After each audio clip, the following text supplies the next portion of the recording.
less. So Marty wanted to know if we're gonna do anything with this.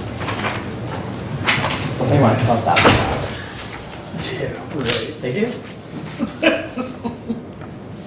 And then I need you to sign this for equalization. Do Okay. you want to reschedule that in November? You said you couldn't do it on the 14th, Reschedule what? the community conversation at Jimmy B's. All right, we best get started. What day can you do? According to my clock, it's 9:02. If you'd please join us for prayer and pledge. Bruce? Heavenly Father, we thank you for this opportunity to come together. Please remind us, Lord, in all that we do, be quick to listen, slow to speak, slow to anger. And remind us also, Lord, to be forgiving of others as you forgive us, as we all have our faults. Bless this meeting and the people who are here and those who are listening, and help us to make the best decisions for our constituents. In Jesus' name we pray. Amen. I pledge allegiance to the flag of the United States of America and to the republic for which it stands, one nation, under God, indivisible, with liberty and justice for all. Thank you. At this time, we'll have the first call out to the public. Anyone wish to address the board at this time?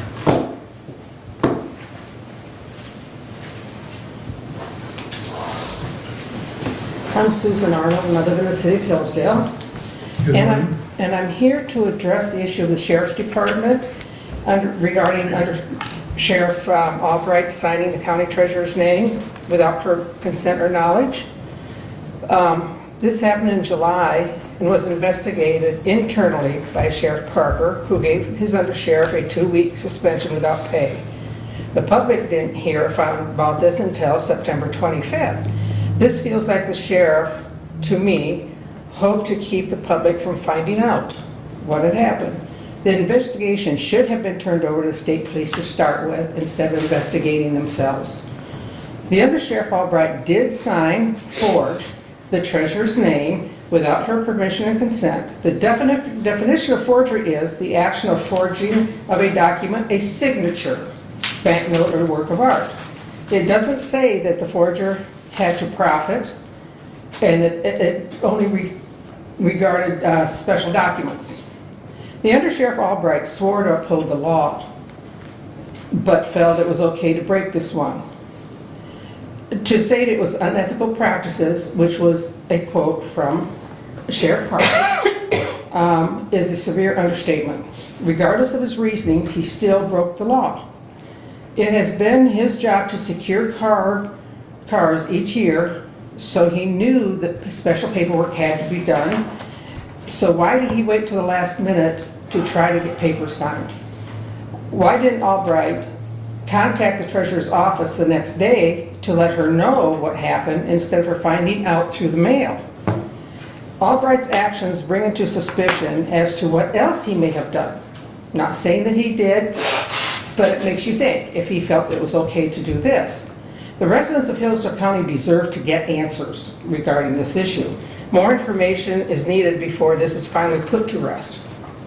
I also called my commissioner, Ruth Brown, when I found out about this to find out what happened. I was told that she could not comment on it and because it had been so long ago and all questions have to go through Mr. Riley. I expect to get, this is in itself very disturbing to me. I expect to get answers from my commissioner when I have questions. Thank you. Thank you. Anyone else wish to address the board? Penny Swan, City of Hillsdale. I would echo what she said. I was greatly disappointed when I tried to contact Ruth and she said, protocol is to go through Mr. Wiley. I like you, but I can't vote for you. I don't have any power over you. I can not vote for Ruth. That was almost as disappointing as what Mr. Albright did. But I also think an outside source should look at it for transparency and honesty to the citizens of Hillsdale County. On to Commissioner Brown not able to speak to her constituents. I see in the packet you guys are talking about a resolution for 4-year term. I'm against that. We shouldn't have to wait 4 years if we disagree with you to get you out of office. That is just wrong. Our legislatures are 2 years. You guys should be 2 years. Thank you. Thank you. Anyone else wish to address the board? Glenn? Here's a couple of papers if you guys want to follow along. That'd be fine, thank you.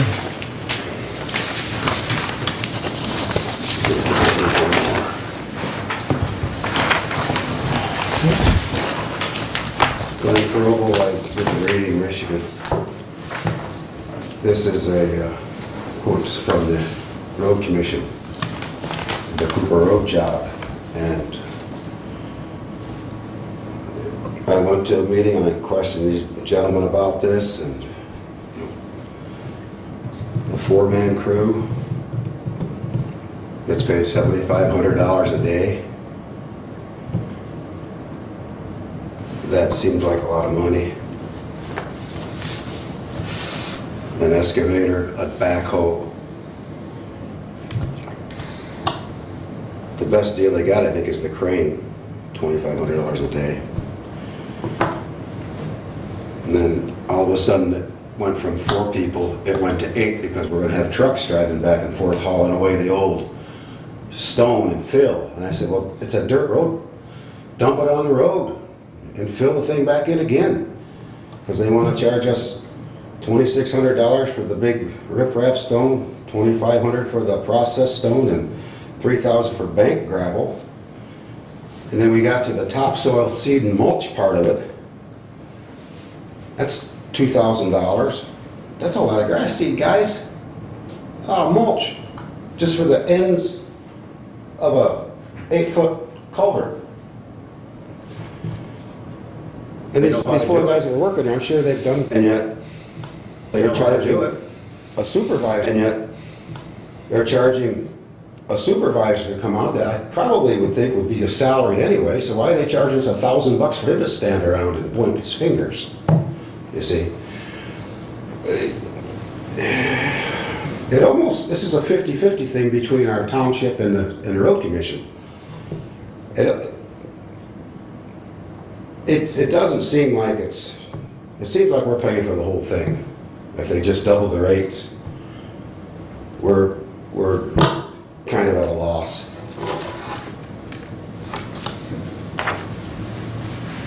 It's not real amicable to me. I'm looking out for money in our township. That's what I do. And I'm not looking to give it away. Be interesting to see if I could farm this job out to the road, to the drain commission, if I could get a better deal. I think I could.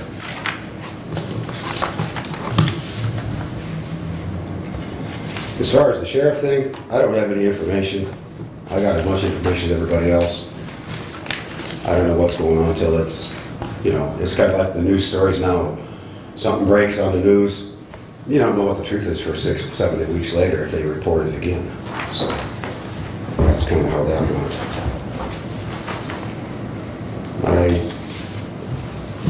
And another thing about the road commissioners, there's 3 of them, and they canceled their meeting this week because John's out of town. You'd think a group of people that have been in office for probably over 20 years, all of them, they could run a meeting without John. We do it when we have people at our township. I see it here when there's, just today you didn't cancel the meeting because Tim Shaw wasn't here. So, I don't understand a lot of things, but I'm trying to learn. Thanks for your time. Thank you, Glenn. Julie, let me know what you can find out and I'll get back to Glenn. Okay. Thank you. I made notes. Yep, I saw you were diligently taking notes, so thank you. Anyone else wish to address the board at this time? We will have another public comment at the end of the meeting. Okay, thank you all.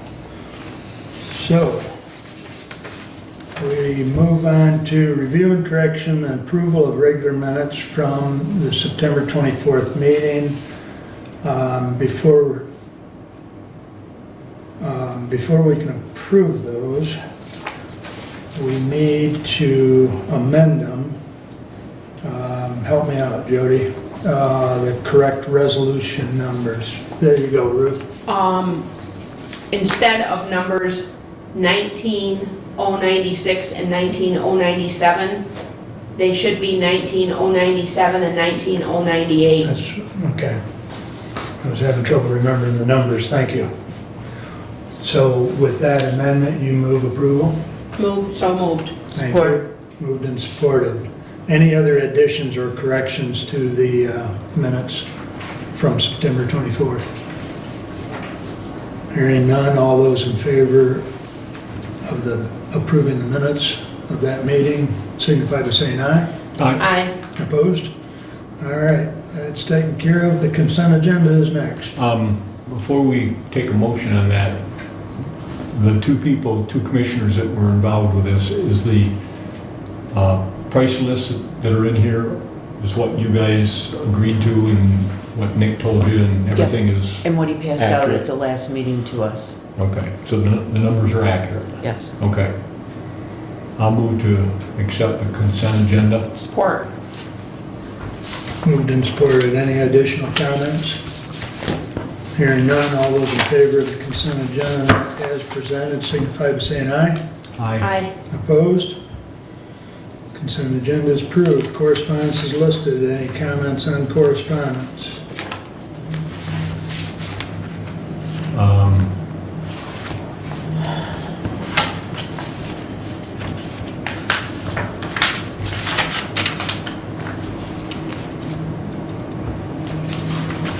I'd like to thank Reading Emergency Unit for getting their information in a timely manner in their audit. It's what we've been working on, and I'd like to thank them for that. Do you know if that was the only one we got in? It's the only one we got in so far, yes. Okay, Yep. because I didn't see any other ones myself.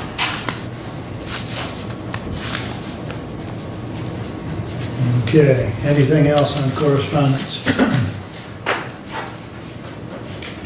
Okay, moving right along. Regular agenda.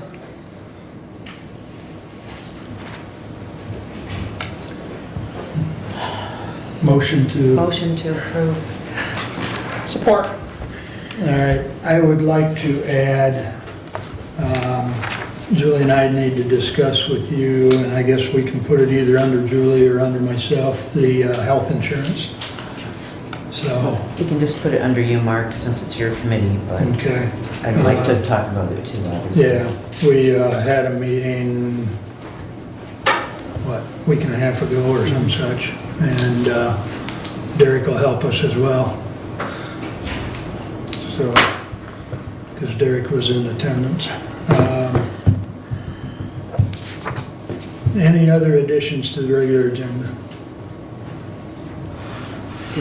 Did anyone, do we have to accept resignations from the sheriff's department? No. Okay.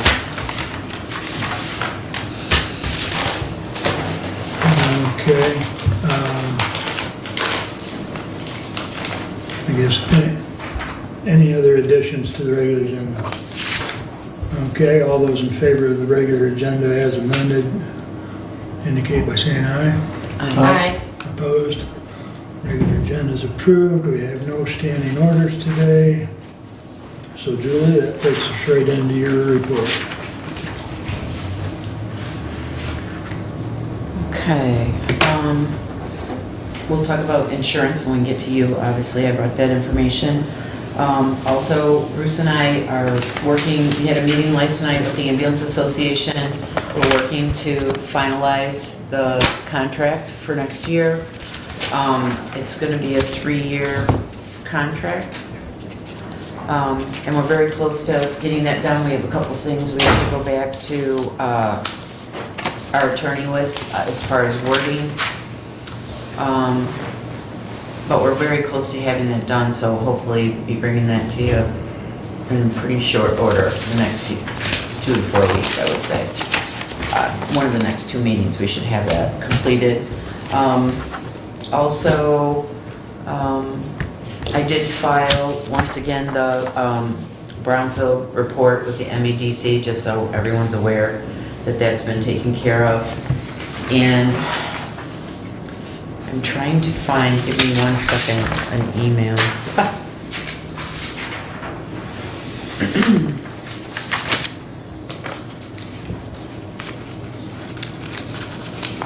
Okay, this is from Randy Fenley, our maintenance director. It says that he has reached, we gave him $70,000, allotted him, or whatever, $70,000 to do the work on the courthouse. But we asked him to, I think we only turned over $35,000, half of it to start, and he's reached that limit, so he needs the other money released at this point. And also, we asked him to look into a new HVAC system for the courthouse. And, it looks like it could cost as much as $150,000 for that system, which would be a similar system to what was installed here. That's just an estimate number, 151 is what he said.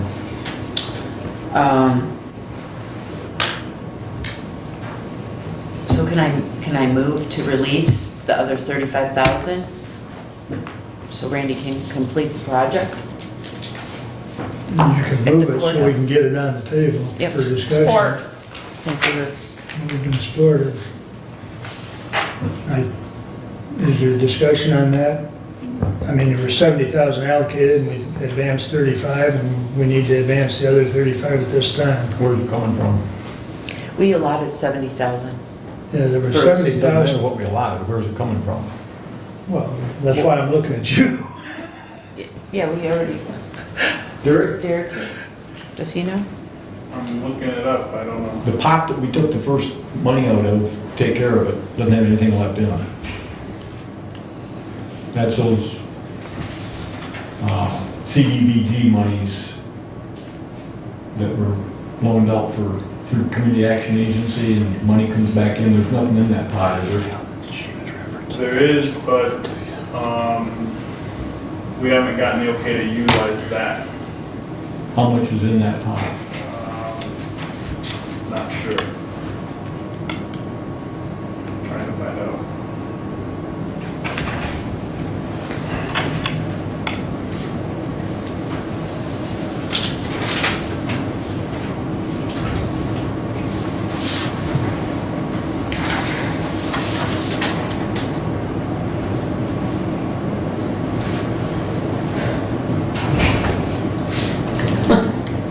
Sorry.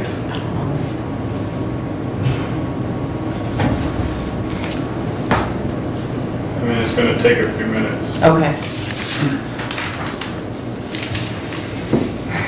Why don't we, do we want to just wait till Derek comes back up to talk about the health insurance, and then we can bring the issue back to the floor at that If time? you want to remove that, if it's all right with the supporter, we can remove it from the floor for now, and then you can reintroduce it, Okay. as long as the supporter's favorable to that. Is that okay, Ruth? You Yep. have more information? Yep. Okay.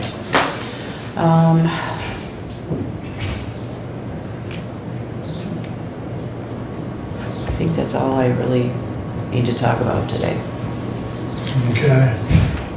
Yeah, when you find that, Derek, just let us know, and we'll come back to that. Thank you. Bruce, that brings us to you.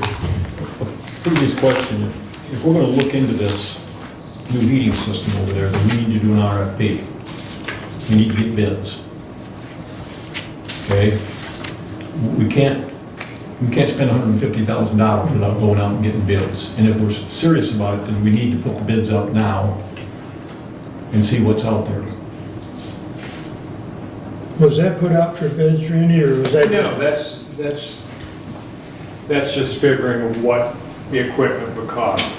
The thing with the bids, as Mr. Caswell is alluding to, is we need to go ahead and have an architect engineer it, and from that point on, and then what brand we're going to go with. And the problem that we have when we do that is whether you're an LG distributor or a Fujitsu distributor, there's only one distributor in the area. And so virtually you're only going to get the one bid. And to get a different bid for different equipment, you have to go back and have it all re-engineered for that equipment. And that's where the trouble lies when you're going with HVAC bids. So we need to draw up the specs, what we want, and then we need to put it out for bid. And get bids back in, and then decide whether or not we want to do it internally or whether or not we want to do it externally and so on. Look at all the pros and cons. And when we put out the bid, just put it out as, you know, we have the right to refuse any and all bids.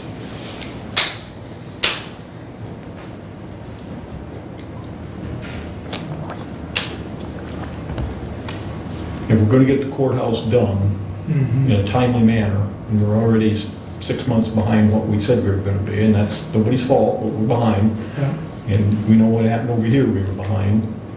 Now, if we go into it with our eyes wide open, and there's all kinds of money that can be saved by keeping it internal, but we understand it's going to take a lot longer, okay, that's a decision to be made. But if you want it done quick, and you're willing to spend more money, that's a decision that has to be made. That's what we got to decide, but we can't, I don't think we can go ahead and just look at it and say, well, we'll wing it. I would suggest that if we were to do it, and if we did it internally, we do it in 3 phases, and by each floor. And I had them separate the equipment by floor, so we know roughly how much equipment basement's going to take, how much first floor, how much second floor. So it can be done in phases, or it can be done all at once, as Mr. Caswell suggests. Well, We you- don't have anywhere near enough money in the capital improvements fund No. to pay for it. Well, We didn't even- put anything into it last year, we spent it on other things. Even if it was done in phases, that could be specified in the bid, that we want it looked at as a whole project or as phases.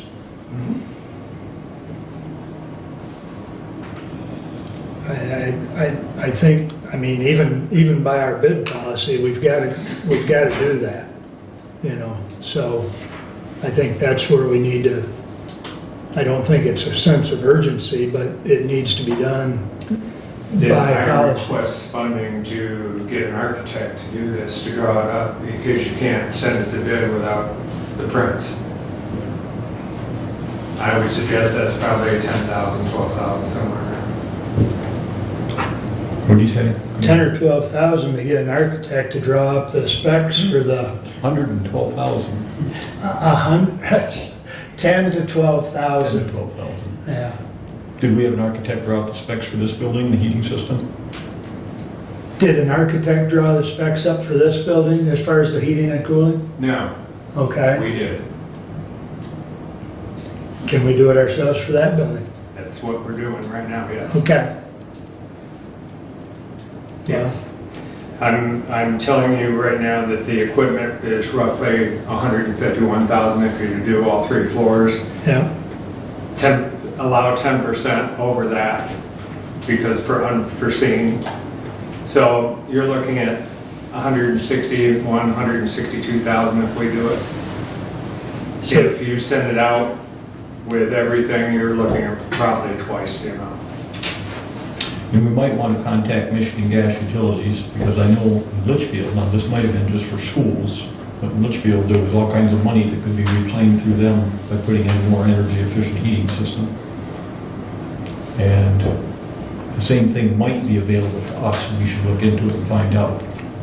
So, So I just think we need to go down that route, we need to do all that. I just need direction which way you want me to go. If we're serious about it, so. What's the thoughts of the rest of the board? I'm in agreement, but I think we can avoid the architect. If you're able to draw up the plans, which you did for this building, why can't you draw them up for that one, as far as putting it out for bids? So Exactly. we avoid that, internally, we save some money there. Yes. So, Ruth? I agree with what Bruce said. Mm-hmm. Julie? Okay, I'm fine. I think it's consensus that that's the direction we take, All right. as We'll do it discussed. So, As it stands right now, your first floor, which is basement, you're looking at $52,500. Main floor, you're looking at $32,000. Upper floor, you're looking around $66,000 in equipment. okay. Then we'll be a little bit higher, but When Randy gets the specs drawn up, then he should turn all that over to Derek, and Derek should put out the RFP, because he knows how to do that, and Randy doesn't have time to frog around with that kind of stuff. So let Derek handle the RFP, and put it out, the bids come back into him.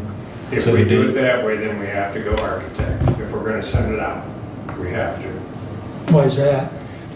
How do they know what to bid for unless they have it for part numbers and everything? That's what the architects do. It's a complete system that they design with all the specifications. You have to have all the specifications, send it out for bid. So everybody has an equal opportunity on the exact same thing.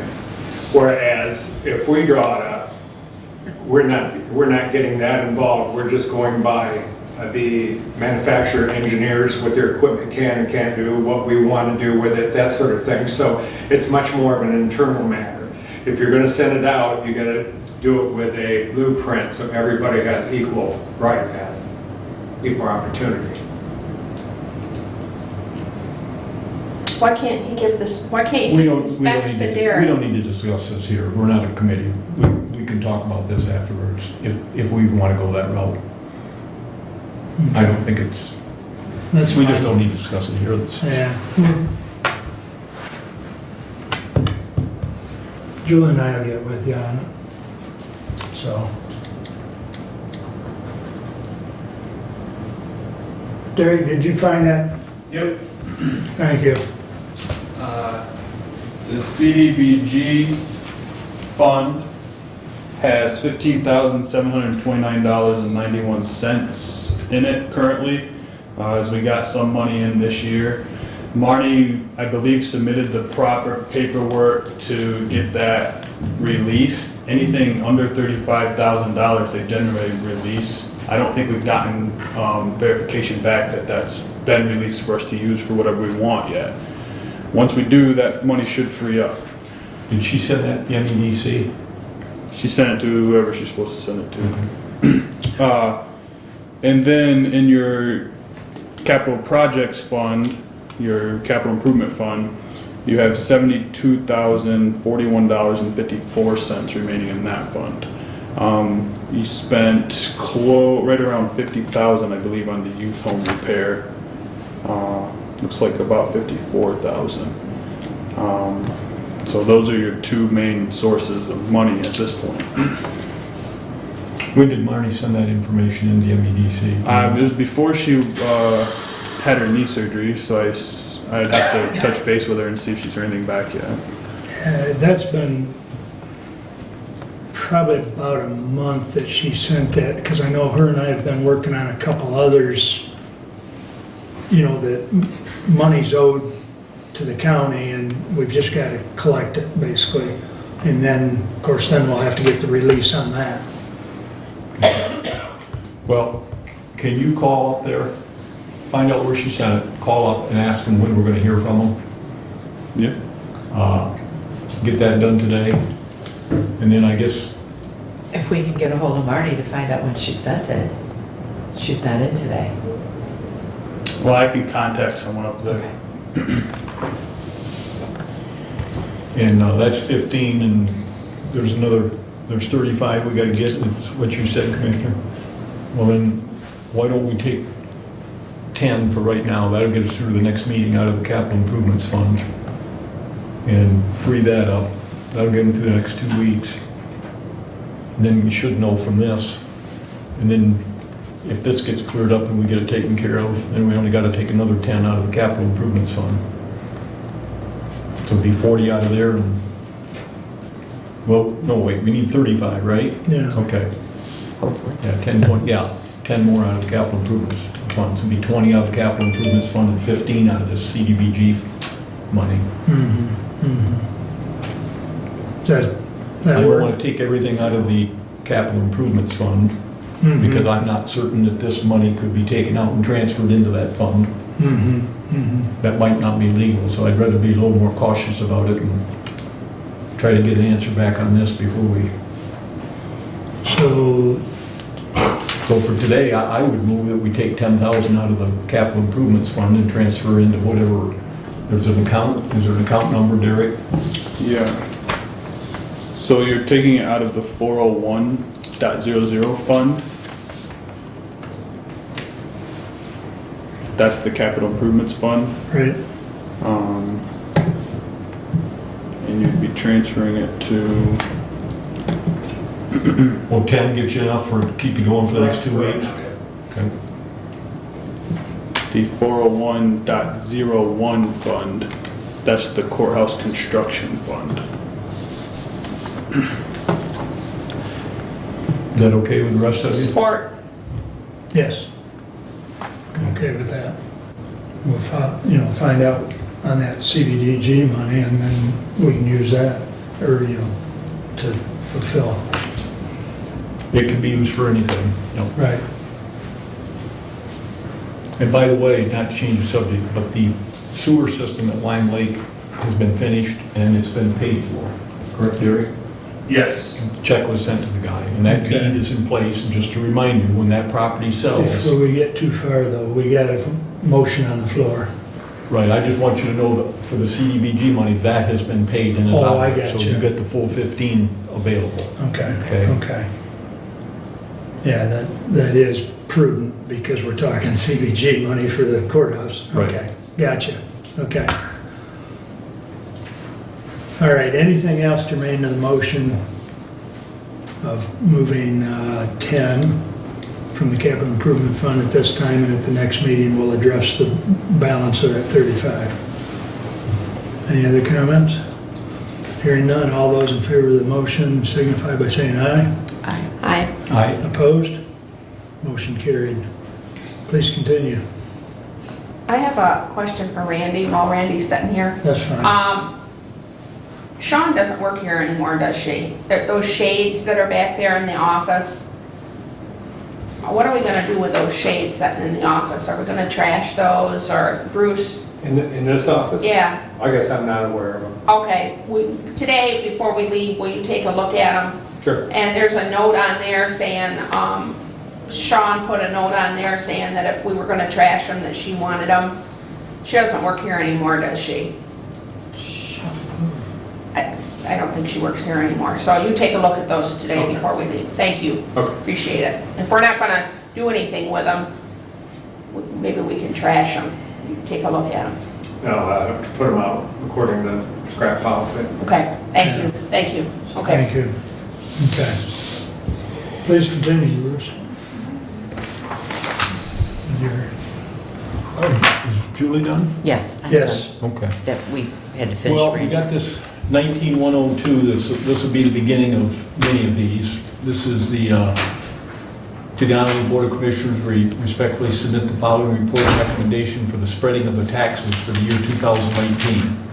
Taxable value in the county now is $1,365,891,226. The medical care facility capital improvement bond is 0.4 mil.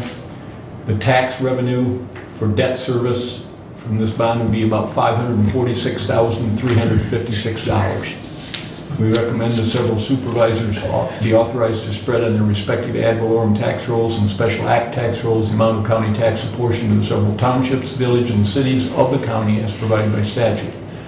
The following items of local taxes filed with the county clerk as provided by statute: state education, school debt service, school building and site, sinking fund, an extra voted tax above 15 mills. Also, any reassessed tax is submitted by the county treasurer. We further recommend that the several supervisors be instructed to incorporate in their township, city, or village rolls the drain tax at large, taxes chargeable against their individual township, city, or village. Also spread the special tax, drain tax assessments and lake level tax assessments against their various descriptions as submitted by the county drain commissioner. We further recommend the several supervisors to be instructed to incorporate in their several tax rolls the amount of curb, gutter, and sewer tax chargeable against their individual city, wards, or townships. Also special education tax, intermediate school district tax, and special township and city tax assessments. Respectfully submitted, Bruce Caswell. I move for the adoption of this resolution. Or, This is just to give us the legal authority to levy the taxes for the medical care facility, and telling you approximately how much, what our best guess estimate is it's going to raise. At 4/10 of a mill is $546,000. And the rest of it's all legalese to allow us to actually do it. Drain tax, curb and gutter tax, the whole kit and caboodle. Yes. Any comments? I mean, we've done this every year. And like Bruce has indicated. The sap runs in the spring from the maple trees, and tax assessments or village assessments show up in the fall. And there will be others. Okay, if there's no further comments, roll call vote. Commissioner Brown? yes, Commissioner Gaines? Yes. Commissioner Wiley? Yes? Commissioner Caswell? Yes, Commissioner Shaw is absent. Resolution passes 4 with 1 absent. Thank you. Please continue. I got this postcard last meeting, and Ruth informed me I was to find out what it's about. This is the Federal Aviation Commission conducted an aeronautical study concerning a project in North Adams, Michigan. And this project is all the windmills that they're talking about putting up over there in Wheatland and Moscow Township. And it's for 72 windmills. That's what this outfit, who's ever putting it up, is asked to put up 72 windmills. So they have to make sure they're not in flight patterns and all that kind of stuff. So that's what that's about. The budget that was passed up in Lansing, I'm sure you've all seen this stuff coming through, but just so you know, right now, there's considerable reduction in PILT payments back to the state. Now, this is payment in lieu of taxes, and this is state land. Not all state land pays taxes, but a lot of state land does. And we have some state land here in the county, not a huge amount, but some, that we get PILT payments on. And that's going to be cut unless they do a supplemental up in the legislature. I don't think, Sheriff, do we house any state inmates in our prison, in our jail? Can I address that when we run public safety? I'll address that whole issue with you, because I want to talk about that. So we do have some? Yes, but Okay, so we're gonna get- I'll address that here. When he gets up here, but we're gonna get nicked on that, because that was taken out of the budget. The road patrol money, 13 million is taken out of that, and that's money that comes directly back to the county. We'll get nicked on that unless something is done. There's 4 million taken out of the child care fund to cover Michigan's foster care system. So we're gonna get nicked on that. And then there's some grant money here for county services to veterans. And I don't know that we get any of that grant money. I don't know if we do or if we don't. Yes. Derek's shaking his head yes. Okay, so we're gonna get nicked on that. And court-appointed guardians, this was something that was just started up, I think this year. And probate court has been good about sending in there wasn't enough money to cover all the costs in the state on this thing, but there was something. And that's getting nicked. And then there's going to be $1 million taken from the grants for county fairs and other exhibitions. And so county fairs get grants now. They don't get a guaranteed amount of money, but they get grants that they can apply for to get reimbursement from the state. Primarily, I think it's for fixing up buildings and that kind of stuff, getting nicked on that. So all those things together, I don't know what'll happen up there in terms of the budget, but all those things together are going to affect our budget next year. And a nickel here and a nickel there, and before we know it, we're talking some serious money. We got a letter from Judge Smith, and I think it's Marcella Gray Yes. is going to be retiring. So he's apparently was on part-time, and the person to replace her apparently is going to need more hours. They won't get things done efficiently, so we've got to talk to him about that. Derek is got part of it put together on this whole sheriff's car deal, where we buy 2 cars each year, and looking at if we get it through Ford. He just got information from the sheriff's department and sent it to Enterprise, and he's hoping it's enough information that they can get back to us what our costs would be with them, so we can compare the two. So hopefully, knock on wood, by next meeting, we'll be able to have a conversation on that.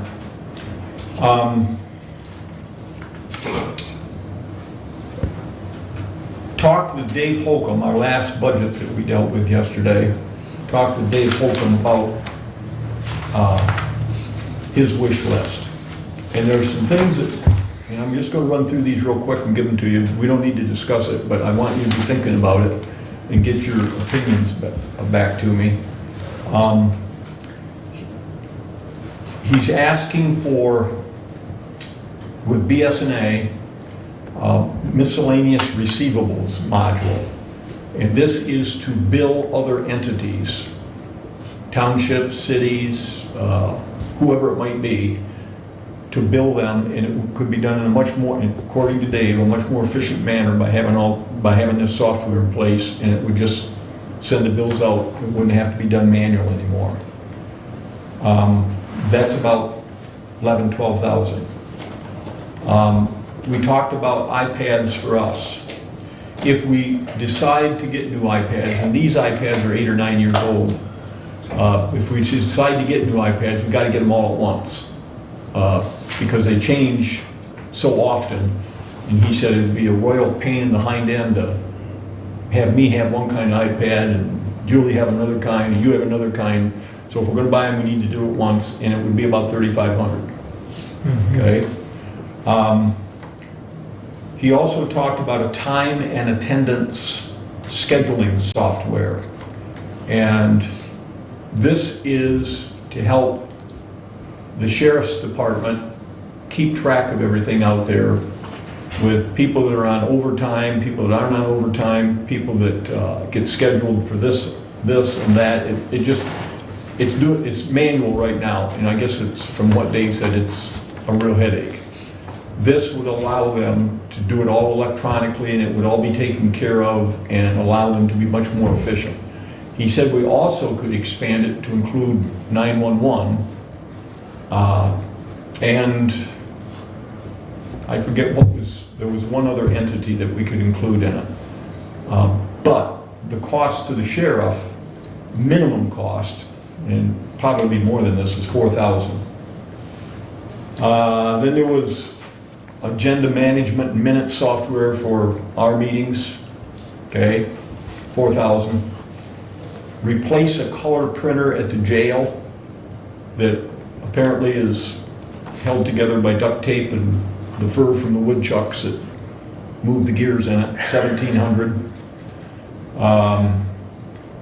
Emergency Management Services had a color printer die 3 years ago, and that needs to be replaced.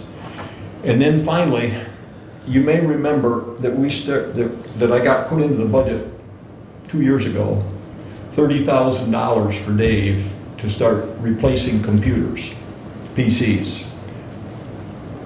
We will have replaced about, I believe, 100 of them, don't hold me to that number, but about 100 of them by the end of this year. Well, Microsoft Windows is no longer going to handle the old Office systems that are on the computer, the software. They're done with it. So we've got about 50 computers that have not been replaced, that have the old operating system that needs to be updated. And that update's going to take $15,000. So we're either going to have to spend the 15 to update those 50, or we could, if we wanted to, take 50,000 out of the fund balance to buy all new computers.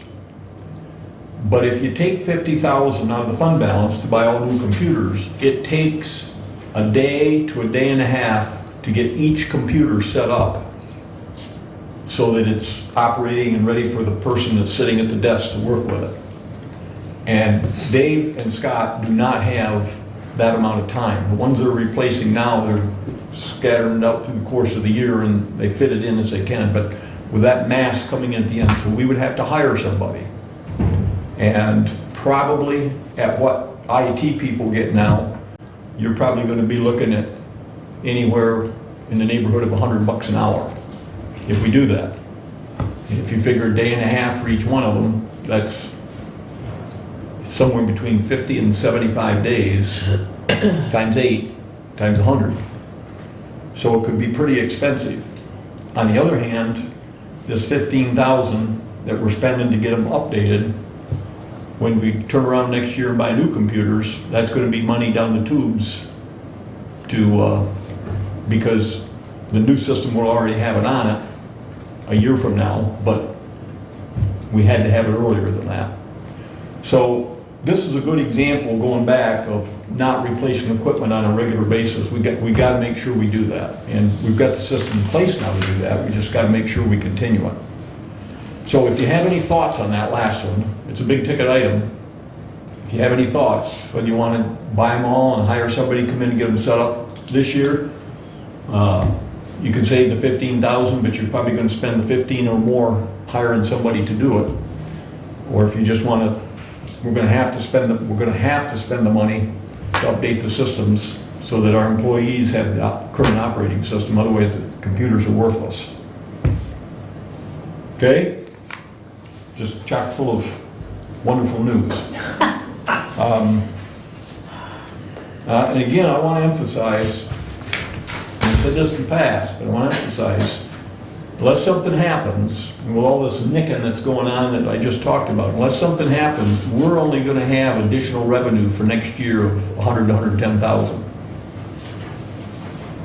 And that's down considerably from the additional revenue we had this year. Now, I can go into details on it, or you can ask me afterwards, but there's not going to be a lot of wiggle room. So I'm just telling you, there's not going to be money to just put here and put there and so on. Now, when we come to the end of the year, there may be some money left over from this year. There may not. You never know what's going to happen in the next 3 months, but it's going to be tight. So I think that's everything.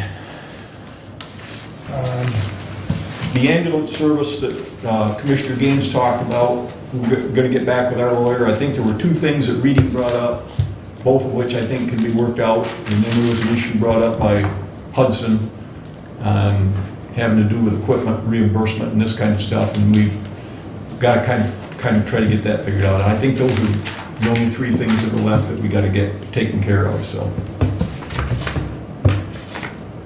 Part of finance, Region 2, Jody handed this to me, Just in the mail yesterday. it what? Came in the mail yesterday. Came in the mail yesterday. It's Region 2 Planning Commission, their annual dues. We never belonged to them. You want to start now? No. I'll hand that to you and let you dispose of it, or Derek can file it wherever he chooses, but we have not participated in the past, to my knowledge, so. No. Okay, done deal.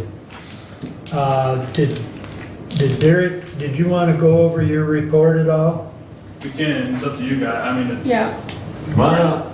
You're the next contestant. We see you mailed out your report, and you've got copies made, we might as well use them.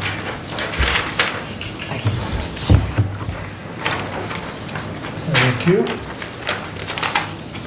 So it's pretty much all, everything's staying consistent month to month with the departments that appear to be tracking over budget. I've updated the comments a little bit just so you can see the things that are driving that and whether they are really a concern to be over budget or not. I'll just try to quickly kind of go through them. The Board of Commissioners budget will probably be over budget due to the amount of spent on legal fees. The jury board's tracking over budget, but really it's fine. It has such a little budget and they paid out per diems in September.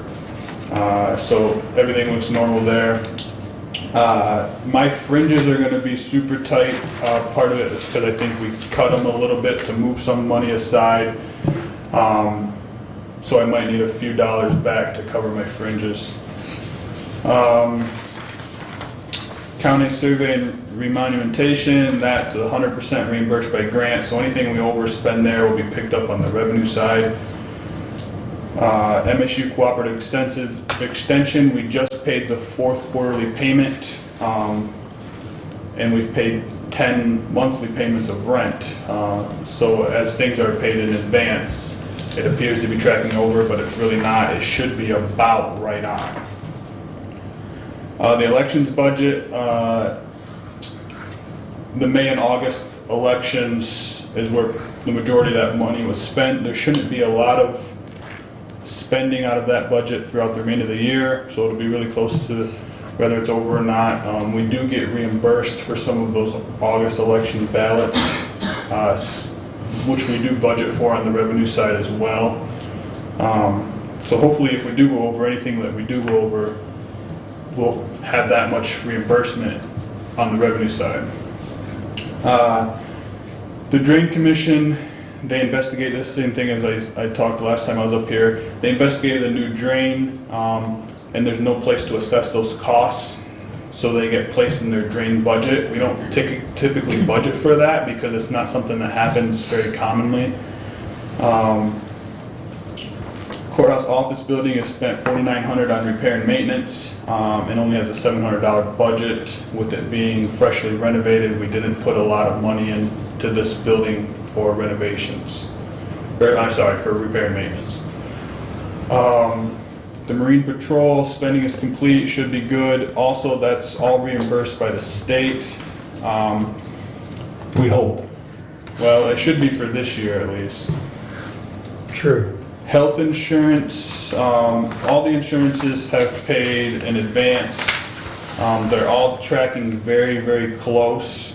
And I believe the dental insurance might actually be a little bit over budget, not much, within a few $1,000s. But 10 pays would put us at 83.33%. And you can see we're at 84%, so it's close. Yep. General insurance has paid biannually, so that spending is complete outside of any deductibles that we might have. If we did have any claims, those are also paid out of that little spot there. But you can see we have $13,000 remaining in that area. Miscellaneous spending is complete, so it's not going to track over budget. Equipment will probably be over budget. How much is still kind of trying to be figured out, as a lot of it is associated with the phone bills. And I believe last meeting or 2 meetings ago, David Holcomb was up here addressing his AT&T concerns. We're supposed to be getting a credit back from AT&T, and until I see where the new billing comes out and what the credit will be, it's hard for me to project what our spending will be. But it did look like it was going to be 20,000 over or so. But like I say, it's hard for me to tell until we get all of that.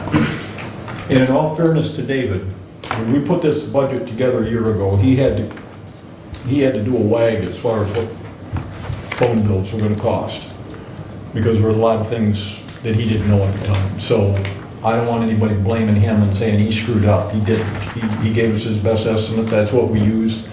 It ended up being a little bit short, so. Can I ask a question? Yes. I thought that the used police vehicle was being paid for with the insurance money from the one that got wrecked. Yeah, it is. So Okay. what happens is we have to expend the money and then we get reimbursed the money on the revenue side. Okay. So our expenditure will go up. It'll be over what we budgeted because we didn't budget for that 10 grand, but we'll get 10 grand and the insurance reimbursement. All right. But overall, if you look at, and I've added this little section because Commissioner Caswell kind of points it out every time. We've spent 71% of our budget, and if you go by, where we should be at through September, we should be at 75%. So we're actually tracking a little bit better, 4.49% better than if we were to spend everything evenly every month. In August, that number, we were about 3.63% better. So September, we had a pretty good month as far as spending goes. We spent less than we did in August. So, but like Commissioner Caswell pointed out, we do get a lot of late year spending where that gap tends to shrink a little bit. And I've started working on kind of projecting that out so that in the next couple of meetings, we can start looking at where we think we'll be at the end of the year, as that's kind of important to setting the budget as well, so. Any questions for Derek? Nice report, thorough. Thank you. Well, I'll point out, Good job, Derek. as of right now, that 4.5% that we're under target amounts to about $500,000. Now, as Derek said, the last 3 months, expenses tend to go up. But if we've got some money left over, you need to start thinking about, you just want to put it into the fund balance.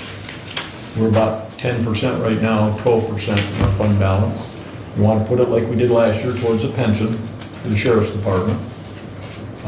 Do you want to put some of it into the capital improvements fund? Need to be thinking about where we want to go with all this, okay? If we have any left over.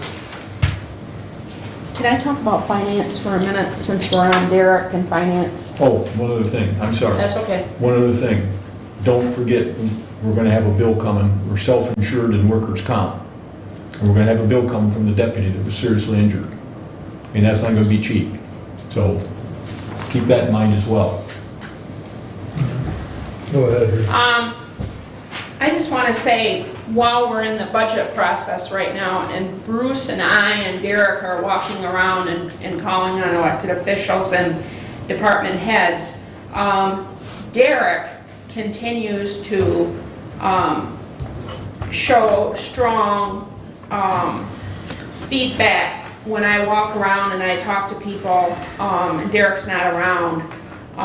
They will say to me how helpful Derek is to them, and how he has great ideas and tries to think and tries to help them figure things out as far as their budget is concerned. And so he rises to the top as far as getting great feedback from his coworkers on what he's doing.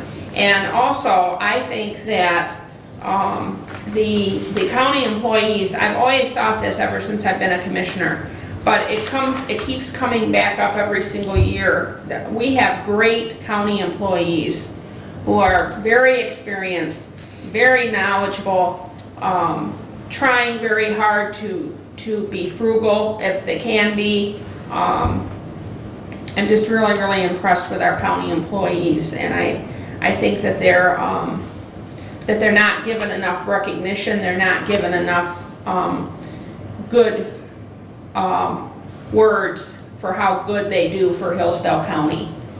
I'm just really impressed with them. I've thought this before, this is not the first time I thought of that, but it's come up again just since we've been walking around and doing our meetings and stuff, so I wanted to bring that up.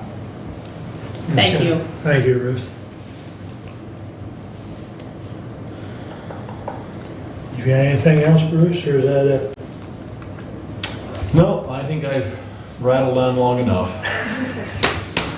Ruth wasn't even timing you today. Tim was here, he told me that, Ruth. I was timing him. He's getting shorter and shorter.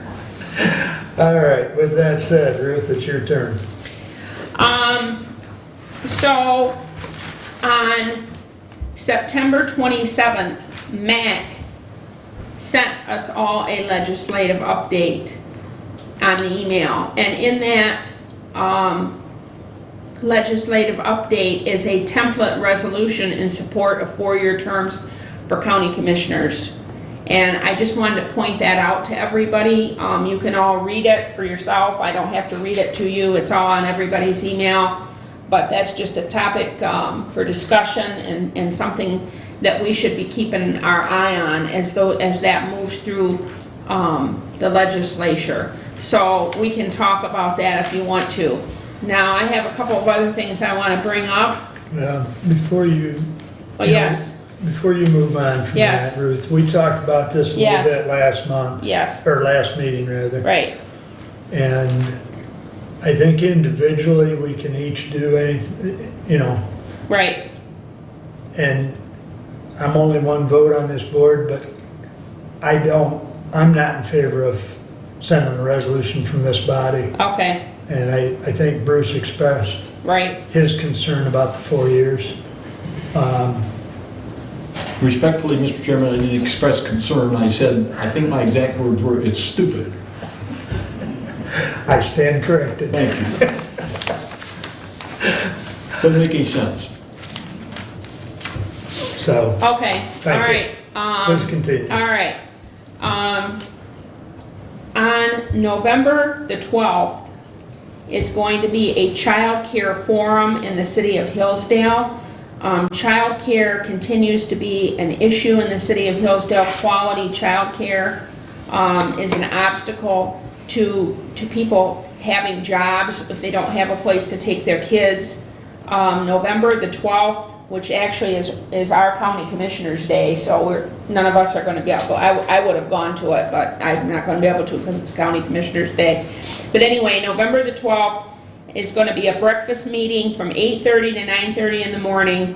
It's going to be at Perennial Park, a child care forum that is being sponsored by Great Start Collaborative, which is Stephanie Rathburn. She's the contact person for this. So please try to spread this to people. Please try to get people to this forum who might be able to put a daycare in their church or in their house, or decision makers. They need funds for this. Trying to work through this child care issue that we have in the city of Hillsdale. November 12th, a breakfast meeting at Perennial Park. Contact Stephanie Rathburn at Great Start. I am having a community conversation on Thursday night at 6 at Rough Draft, and it's going to be Joe Hall, who's the Development Vice President of Wallet Communities. They're the developers of the new Hillsdale Senior Project that's going to be put up on Logan Street in Hillsdale. So Joe is coming on Thursday night at 6 at Rough Draft, and he's going to have his plans with him to show and to be talking about that development and what that's going to mean for the city of Hillsdale and what it's going to look like. So please come out to that on Thursday night. That will only last about an hour. Also, there is going to be a meeting tomorrow night in Hillsdale at the library from 4:30 to 6:30, and they're looking for public input on the space now that is by the Catholic Church where those two buildings have been taken down, 23 and 25 North Broad. Right there next to the Catholic Church, we have that space there now. And so Alan Beaker is putting on a meeting tomorrow night, 4:30 to 6:30 at the library, to get public input on ideas of what you would like to see in that space. So please come to that meeting if you live in the city of Hillsdale and have ideas for what you would like to see that done with that space. And then, the only other thing I have is the City of Hillsdale Sesquicentennial, which is on Friday. All kinds of things going on at City Hall all day on Friday. It will be a great day to celebrate the City of Hillsdale. All kinds of things going on. One thing that I want to point out is Dan Beischer is going to be giving tours of City Hall between noon and 6 at the same time that they're going to be having an open house with refreshments. Whenever somebody like Dan Beischer or Mary Wolfram or Sally Fallon or anybody like that has huge knowledge of Hillsdale history is giving tours like that, you should come and take advantage. He will walk around City Hall and point things out and give you information that no one else knows about the architecture of the building, the history of the building, and it's just really, really good. And we're very, very fortunate to have people like Dan, Sally Fallon, Mary Wolfram, people like that, of giving just very, very unique information, and we're very fortunate to have that. So if you can stop at City Hall on Friday afternoon and take part in that, there's a bunch of other stuff going on Friday also as part of the Sesquicentennial to celebrate the City of Hillsdale. So unless there's any questions, that's my report. I do want to talk about the sheriff's issue with Under Sheriff Albright. Do you want me to do that now or wait until at the end when we do round table? Bruce? Ruth said something about Great Start Collaborative. And maybe this isn't a big issue to you, but under Governor Snyder, there was a ton of money thrown at the Great Start Collaboratives and getting kids in it 4 years old, 3 years old, and getting them ready for school and all this kind of stuff. Well, serving on the Community Action Agency Board, Julie can attest to this, I'm a royal pain in the hind end because I frequently ask, how are our kids doing, the Head Start kids, when they get to school, when they get to kindergarten? And how many of our kids that we're getting in Head Start are passing the reading test when they get in 3rd grade? Now, this Great Start Collaborative is one more supposed educational piece below Head Start. And the Community Action Agency has not been able to find out from the schools, okay, how our kids are doing. I say our kids, the kids in Head Start. And I think until the state decides that they're going to track these kids to see how they're actually doing, there's a kindergarten assessment test now that kids have to take when they start school. How do our kids do on that? How do our kids do in the 3rd grade at the reading level?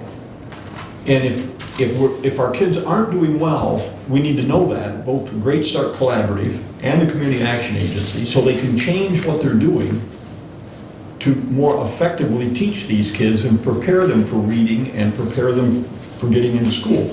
But there's no coordination. Now, we've been reforming schools in the state of Michigan for nigh on to 30 years. And what's happened in those 30 years is that our schools, because we've got changes coming every year, our kids are doing worse and worse on tests. And it's because, in my opinion, there's no coordination between these various entities. We're not tracking the kids, we don't know if what we're doing is actually working and helping them. And a lot of kids come from poor families. Poor doesn't mean you're disadvantaged. They come from poor families. They might not have a lot of books in the home, and so on and so forth. But if we're doing things to help them, we need to know whether or not what we're doing is actually helping. And we don't know that. And that's just silly. So as you talk to folks, legislators and so on and so forth, all this stuff we put in place, and I barked about this when I was up there, I said, if we don't put in place clear requirements to state how these kids are doing as they move through the system, this whole money thing is worthless. And that's kind of where we're at right now. Maybe we're doing a great job. Nobody knows. Maybe we're doing a lousy job, nobody knows.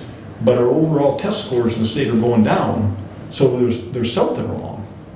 There's a rotten apple in there somewhere that we're not identifying, and we need to. I mean, they're our kids. I mean, they're gonna work real hard and pay our social security. I'd like to have them be as smart as possible, okay? So I think it's in all of our interests to start pushing people towards more coordination and tracking these kids so that we know whether or not what we're doing is working. So, And I don't disagree with Bruce on what he said, but I published an article, it's, Head Start Awareness Month, or what October is, okay?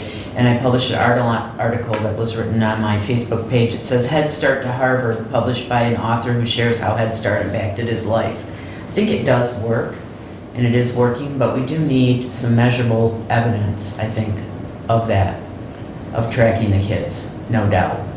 So it's a really good article. If you have a chance, take a look at it. and this gets to my argument. Julie just stated that, and that guy's obviously very smart. I've read similar articles in National Review magazine that Head Start is not doing the job at all. And we don't know because we're not tracking. And these really smart people can write these articles one way or the other, but where's the proof? So, No, we do need it. We need tracking, for sure. Okay, any other questions for Ruth or comments? So I want to talk about the issue with the undersheriff for just a minute. I just want to say that the feedback from my constituents in District 1, I understand that this is a sheriff's department issue. It's not a county commissioner's issue. But on any issue, I don't care what it is, the citizens of Hillsdale deserve to have open and honest answers, and they deserve to have the truth of any matter that comes in Hillsdale County. I don't care if it's the sheriff's department or what department it is. People want, and people deserve, and people expect to have open and honest answers, and they expect to have the truth. And I think that it should come at the time that an incident happens. If something happens and people start asking questions, I think it should come out, and people should have their questions answered. I think that citizens deserve that. And I'm talking in general of anything that happens. I've just gotten a lot of feedback that people want open, honest truth, and I think that people deserve that, and I think that we all need to keep that in mind. Every single time something happens, we need to keep that in mind and put our constituents first, and just give them what they expect and what they deserve. That's all I have to say. Thank you.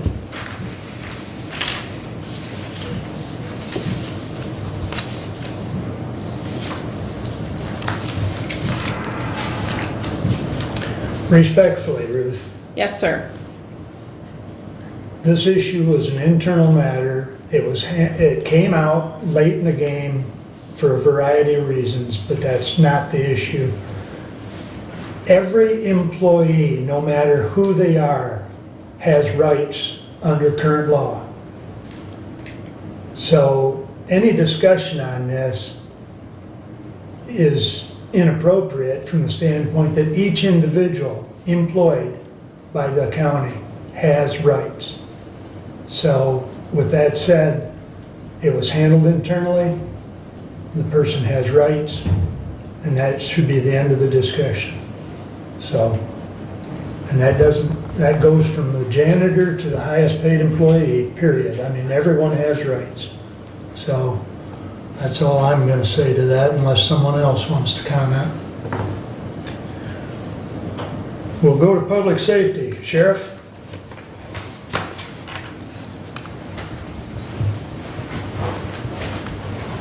Good morning. I at first want to double back with Commissioner Caswell questioned me about the governor's line item veto. Just so everybody's clear, that was a governor's line item veto that went through their state budget. And uniquely enough, anyone who reviewed that, I know that you commissioners received a notification from MAC showing you exactly where that was. And when you looked at that and evaluated those cuts, that was point blankly shoved down locals' throats, and we're sucking all the resources out of locals. One of the things that's always brought great consternation to myself as a sheriff and many sheriffs across the state of Michigan is that the State Department of Corrections brags about their reduction of numbers of state inmates. They try their very best to reduce those inmate populations and dump them out. But make no bones about it, when they dump people out of that state corrections department system, they dump back in our communities. And these are people that judges have put in, that they put out on early parole. And those parolees, when they mess up on the street, they get violated locally, and then they get sent back to our local jail. And under current law, they can be sent in our local jail for 45 days without any hearing, and they can just sit there. And then the state of Michigan sits back and they brag about how they've reduced their number of prisoner inmates, and yet our county jails across the state, not just Hillsdale County, across the state are bulging. And we're seeing that. To answer your question, some of that does not affect us locally because years ago there was a statute passed that allowed some state inmates to be housed in a county jail who were sentenced to 2 years or less for certain crimes. We've been fortunate that our local judges have not utilized that statute and sentenced them to our local jail because, quite frankly, they understand that our local jail is insufficient to handle the sheer numbers of our local people, let alone us trying to house inmates for the state of Michigan to make them feel good about their reduction in their prison populations. So that's what some of that dollars is tied to. Some of those jails who were housing these inmates for over a year, where normally they would not be in the local county jail, they're going to see a reduction in that number as of right now because of that governor's line item veto. We are assessing whether or not it's going to affect these parolees.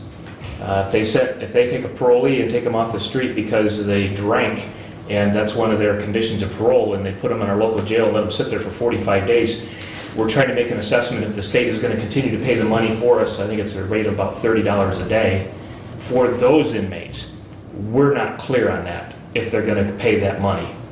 With that said, we are clear that the governor hacked the PA 416, which is, again, it's got all of us sheriffs across the state pretty irate because simply enough, that is taking manpower off of our local roads. The PA 416 grant, as a reference to our commissioners here, is money that supports patrolling specifically the back county roads. These are not supported for US 12. They do make stops occasionally on US 12, 34, 99, but these are specifically dedicated to be out in the sticks, if you will, of all of our counties. Right now, they cut us. I reached out to our state rep, I've reached out to our state senators, and of course they've placed it back to me, well, Sheriff, that's the governor who did that. And I'm just asking that the legislature come back with some other way of reinstating it. And the unique thing about that PA 416 program, that's supported by ticket money. Ticket money all across the state of Michigan. A dollar amount comes out of the tickets, goes into that fund, in which the state just turns around and disperses it back to the counties. The governor swiped it and says, no, we're not paying them anything. We've cut it, and I don't know what's going to happen. But the question is, all right, what about the money that's been allocated that's supposed to go to these programs? Who's keeping that? And what are you doing with it? We don't have an answer for that either. So I did want to address those issues with the board. I figured that you were very much aware of it and seen the MAC notice, because I received the same one.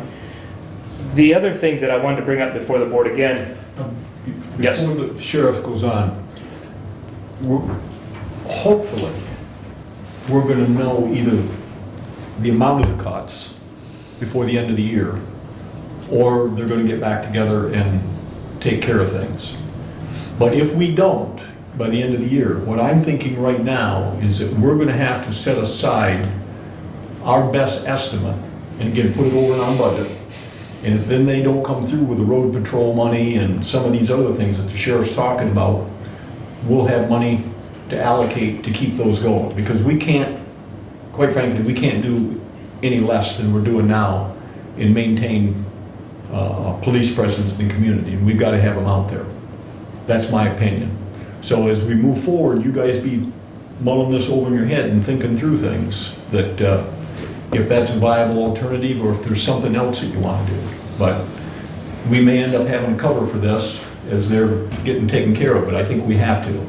To me, there's nothing any more important than we do in making sure we have a police presence on the streets. So. The second issue I wanted to bring back before the board, and I brought this up prior to that October 1st new state fiscal year. We were waiting to see what happened with the budget, is the IDF, which is the Indigent Defense Fund. We currently were approved for a full-time officer to hire into the jail that would work with defense attorneys in processing paperwork for inmates, processing inmates at court for hearings to see that they had proper contact with defense attorneys. I'm still waiting for direction from the board. I'm up against one of these things that, quite frankly, the budget year ended September 30th, and up to September 30th, we were doing part-time staff. And we're still doing part-time staff, but yet technically there's no money going forward, but yet technically they say we're approved for a full-time staff member. So I'm looking for direction from the board, and the last time I brought this up, the board told me just continue, Sheriff, until we know. Well, now we know something, but we really don't know. And ironically enough, they didn't go through and line item out the Indigent Defense Fund. There was no talk of that, but in this world of uncertainty out of Lansing, I don't know what's going to happen there either. And I'm just looking for this board to tell me, don't hire anybody, Sheriff, for that position, or hire somebody, Sheriff, for that position. And that's what I come back before you again. And I will say in that regard, the budget was approved by the commission. But we've got word, Derek, you correct me if I'm wrong, but we've got word that the final approval hasn't been given yet. Okay, the budget we sent in and so on and so forth. We don't have back from them yet, the commission, and this isn't the legislature, the final approval that yes, you're going to get all your money. And so that's where we're at. And as soon as we know something, we'll tell you. So what I would say, Sheriff, is continue on with the part-time person, because that was agreed to last year with the commission up there. And if I can't believe they weren't cut, so I can't believe they're going to give us any less money. So that part-time person, keep going with them until we hear something definitive from Lansing that says, yes, this is, you now are going to get this money and we know it. Very good. That's all I have today. Thank you. Thank you.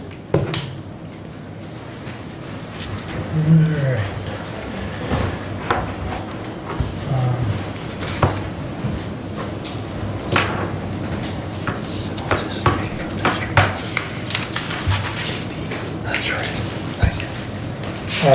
As long as we're on public safety and judicial, JP, you got anything for us? No, Your Honor. Thank you. Chris? No. All right. That takes care of public safety and judicial.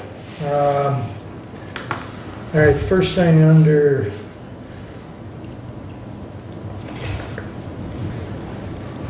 health insurance, which we added, Julie and I were in attendance, Derek was in attendance.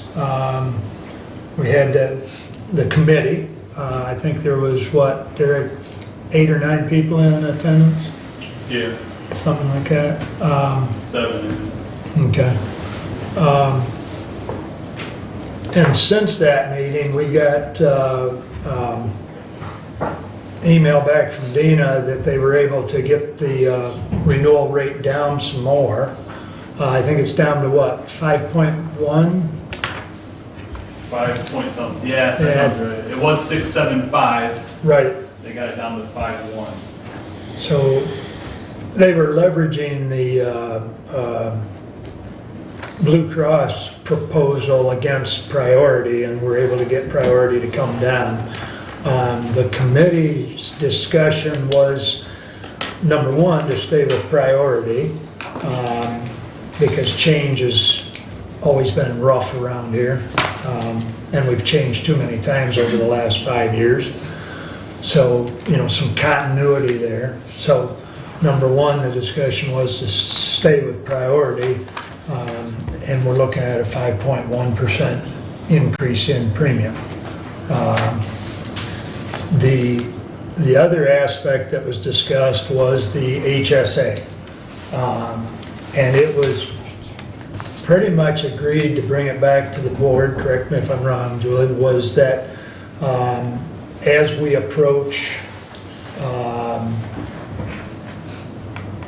sign up and moving forward, that we would offer two plans. We would offer the current plan and we would offer the HSA, which is a comparable plan, but it's HSA, not the 80/20.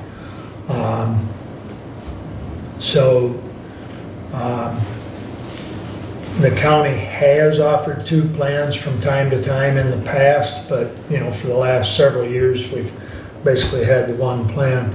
There is some interest in HSA by individuals, and then other individuals are adamantly opposed. So that's why we thought, providing the choice would give some of those folks the opportunity. But then we also have to have the discussion, which we've talked about briefly in the past. Do we front load that, or how do we do that? But we don't know an exact number until after sign up of who's going to take the HSA. So that's a little problematic there. Well, my question would be the question that came up in the past. If you offer an HSA, all the healthy people are going to go to the HSA, then what's going to happen to the premiums on the people who are left in the traditional plan? If those premiums go up like a rocket taken off from Earth, Go ahead and come up. then, and it ends up costing us more money, we can't afford that. Go ahead. So Bruce is right. I think the biggest risk of two plans is that every user of health insurance stays in the RHRA. But the risk becomes on the usage piece, not necessarily the premium piece. So right now we spread out $150,000 of the HRA over 105 people. Stop right there. Do you all understand what he's talking about? We pay the premiums, but then we got this pile over here that we're reimbursing them for. Okay. Okay. If say 50 people leave to the HSA, but they are people who don't typically use their insurance, then you still have $150,000 of usage over here, but now instead of spread it over 105 people, you're spreading it over 55 people. So the people who stay in the HRA, their usage rate, because that gets added into their premium at 20%, would go up. However, I've talked to a lot of people that do use insurance, and the max out of pocket on the HSA is way lower, $4,000 compared to $13,000 in the HRA. So you could see that the people who use the health insurance want to go get the lower max out of pocket, especially when it's fully funded, because then the max out of pocket, drops from $4,000 to $2,000. So the risk is everyone stays who uses it. I think the upside is only the people that stay don't use it. And then what you'll see is that 150,000 usage go way down.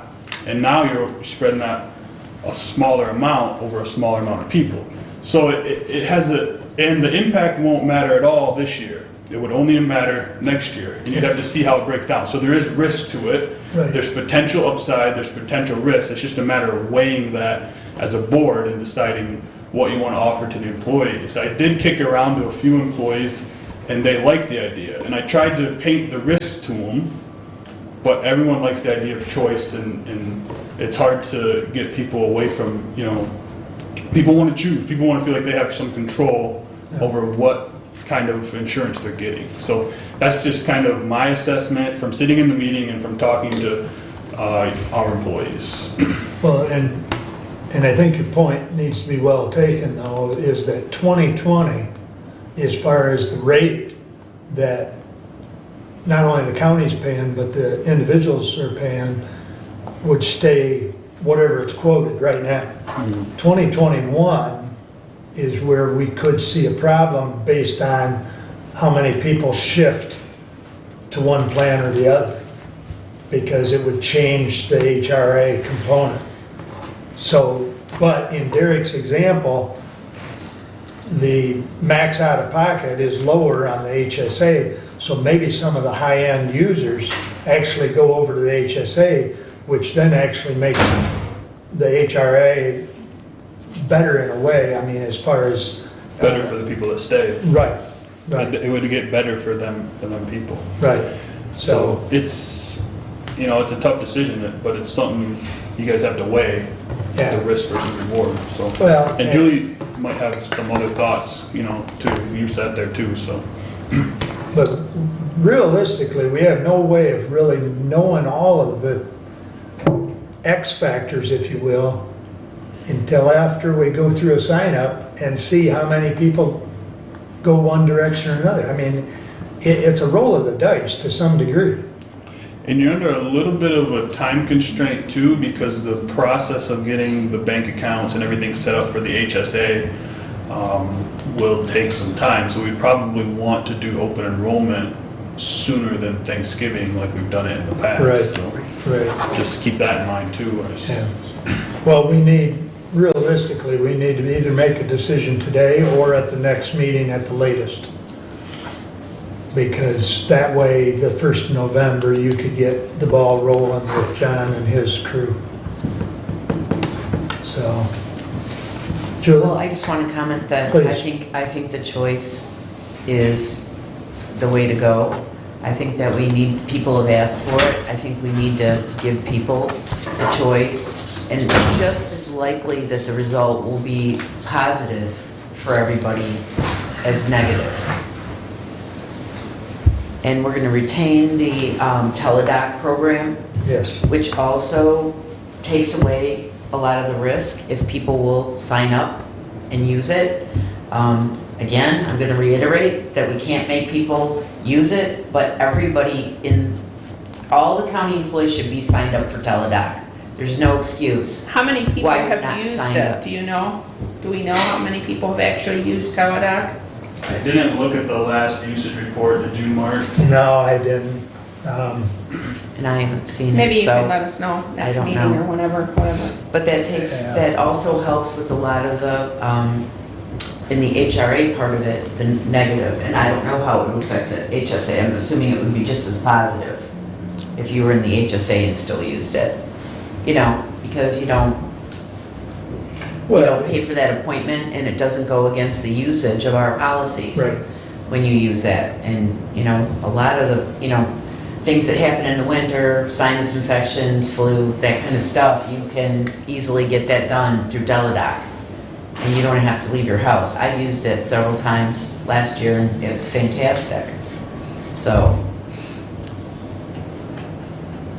But I think the choice is the way, I think we need to go that way and give people a choice.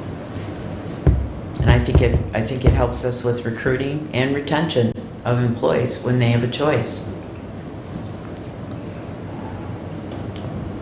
So one thing we were talking about, or that Derek brought up, is if we do this, as far as a choice, Bruce, that we're gonna have to start sign-ups sooner than later.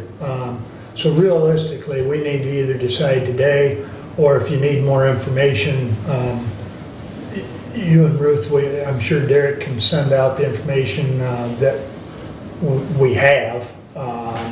If you want to look it over, we can talk about this more at the next meeting, but we realistically need to decide whether we're going to go forward with 2 plans this month, so that November we can get the ball rolling as far as sign up and setting up the user savings accounts and so on. So if you'd like, we can put it off till the next meeting. I guess I'm asking for Well, comment. if we decide to do this, is there going to be any limit on, you got to have at least X employees sign up for one, you got to have at least X sign up for the other? Because we could get into a situation where we end up with 5 people on the old traditional plan, and we're paying out the hind end because they're all sicker than dogs, and we got all kinds of expenses. Well, Does there correct me have if to I'm be a wrong. limit on what happens, on how many are in each plan? 2020 would be what the quota is, regardless of the number of people. Is that not correct? Yeah, John basically said it doesn't matter, you could move forward with one person on that plan. It would affect the HRA premium portion. You know, that, like our HRA quote is our HRA quote. I don't think that changes based on this year's enrollment. So, you know, they would see a little bit of a uptick on that. But he said you could be any number, he said no limits is what he said. Well- Because it was brought up. I get that John says that, but look, anybody that thinks about this, if you've only got 10 people and they're all deathly sick in the old traditional plan, you're gonna be paying out the nose. Well, you won't pay any more than we already pay. I mean, we got 105 people and it costs 150 grand in HRA. That number is not gonna go up with less people. The HRA, The reimbursement part won't, but the premium will skyrocket. If all you got are deathly sick people.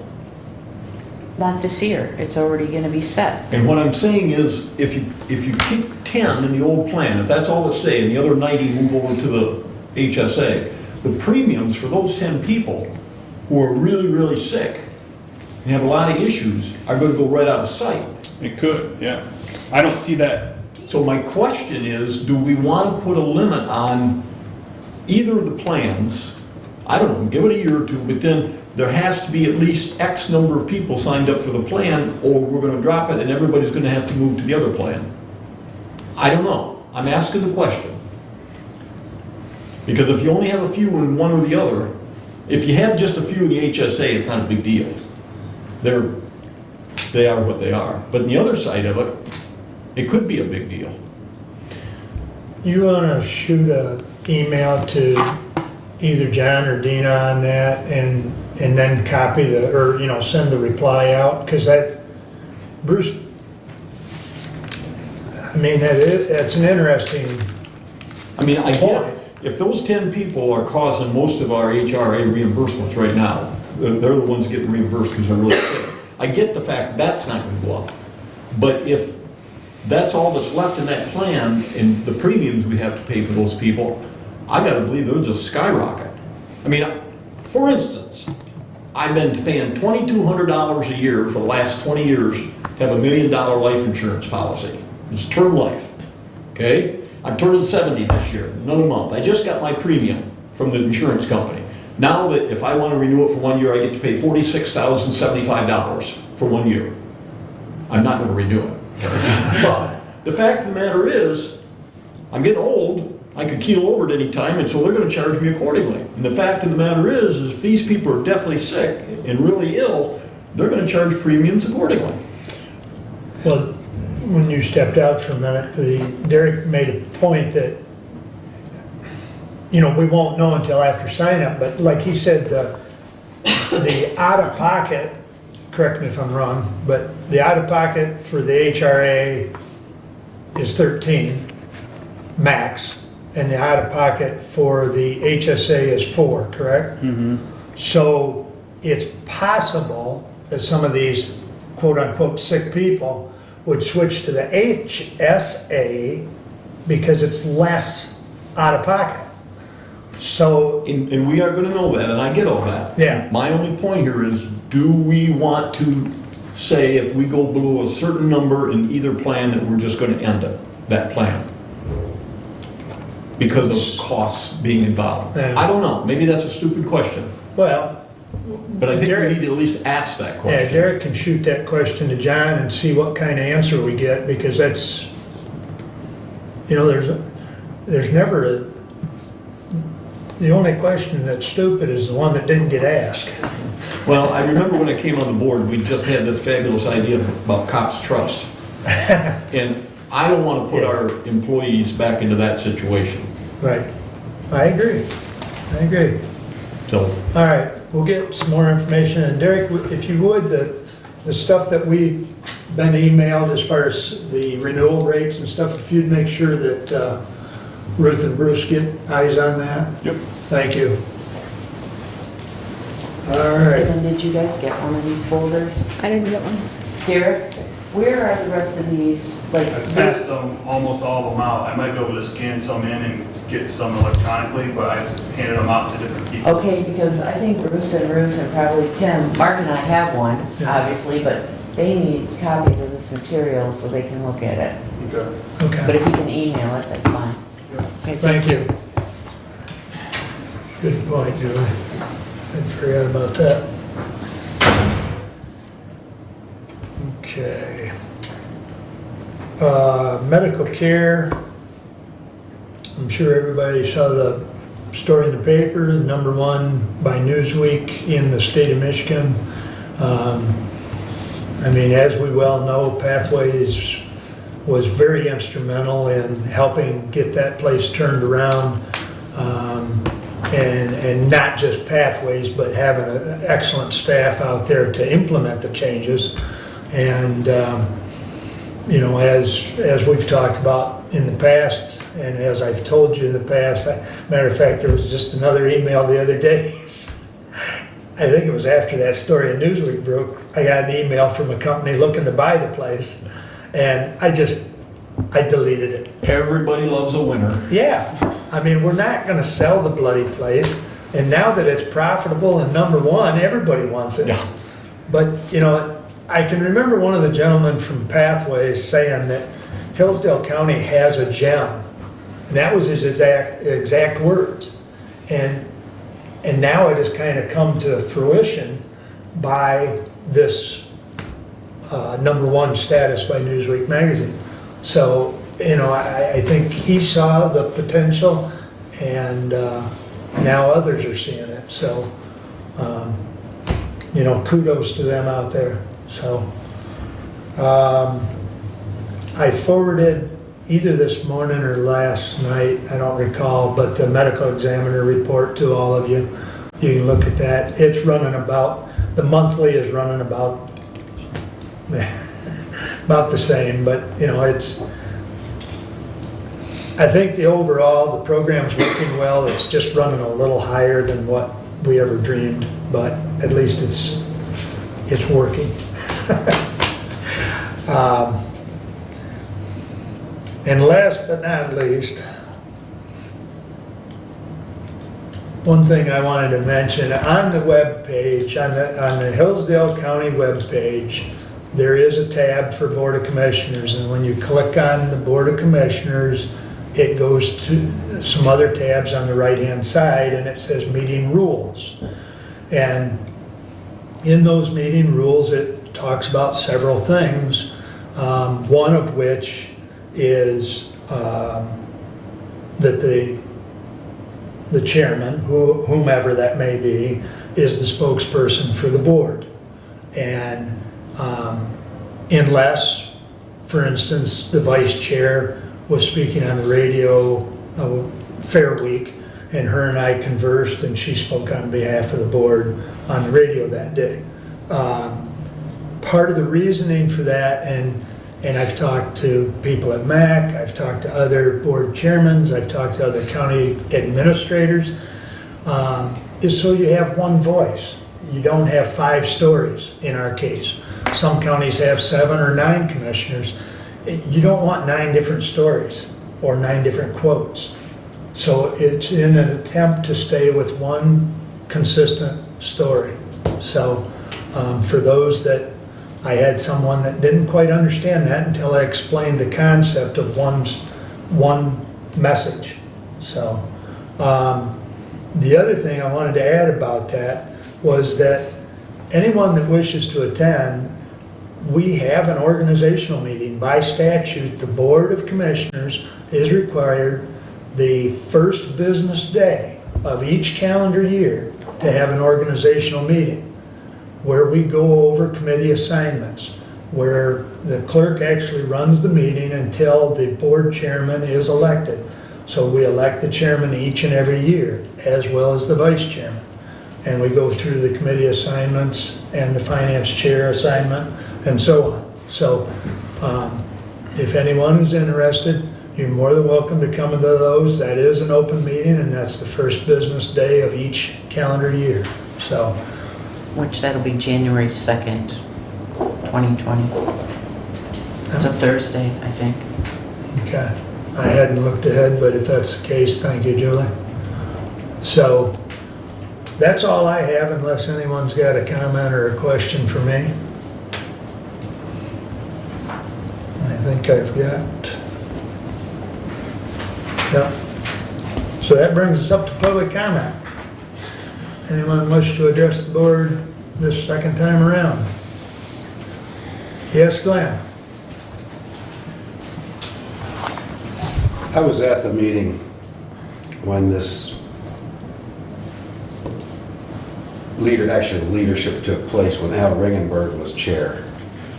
And somebody had talked to the newspaper, and he had no idea they had talked to them, and it become a real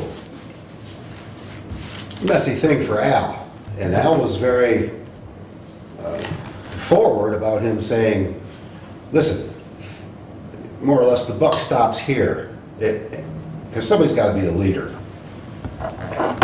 And that's where it came from. That was probably 10 years ago. I don't know. But none of you people were here yet. It's not on you guys. But it defined that the chairman, you run it through him first. That's all. Not a sword, but you just run the ideas past. Okay. Thank you, Glenn. Anyone else? Thank you all for coming. Additional business. Julie? I will not be here for the November 12th meeting, and I'll be out of town, so I'm just letting you know in advance. Are you going to call in, or do you want us to call you, or? Can we go? I don't think my aunt has room for you, Bruce, but I could ask. I'll try to call in to the Okay. meeting. I can Okay. try to do that. Okay. All right. Anything else? Yeah, thank you. Bruce?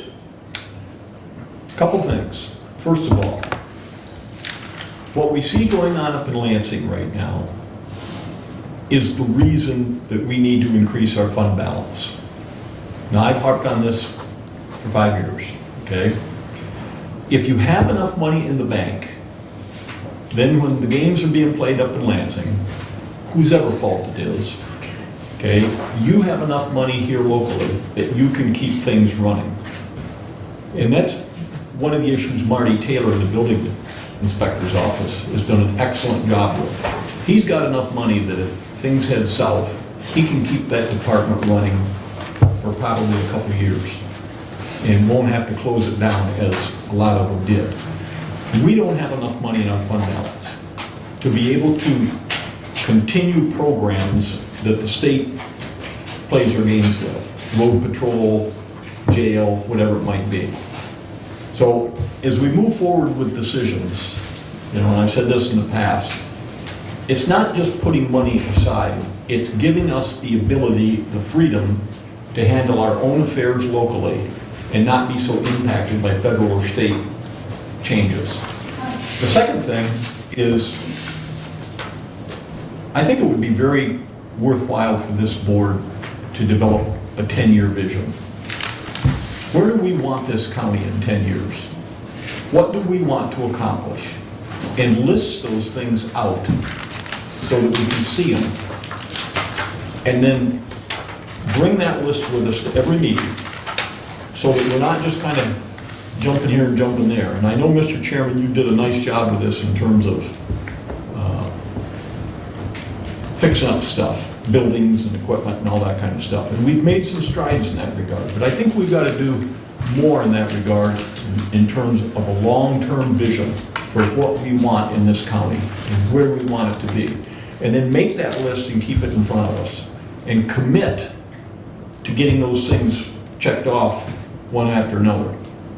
If we don't do that, we'll keep reacting to individual things that happen, and that's not always a good way to do business. Finally, for the people out there that listen to this, I want to explain briefly how county government works. It's a very odd duck. the oddest duck that I've ever run into in my life, okay? When you elect a register of deeds, or a treasurer, or a sheriff, or a clerk, they have pretty much total control over their individual department. The county commission's role is to give them money to operate. And outside of that, the hiring and firing decisions are theirs. Now, they can come to us as elected officials and we can say, no, you don't have the money to do this, you can't do it. But if they can jiggle their money around that we've given them for that year, they can still hire that person.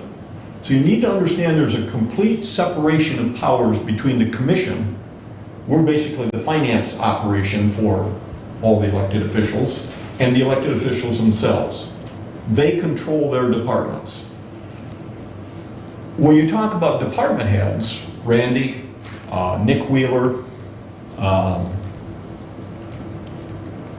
Doug, Sanford, emergency management, when you talk about department heads, then we, as commissioners, are responsible for what happens in their departments.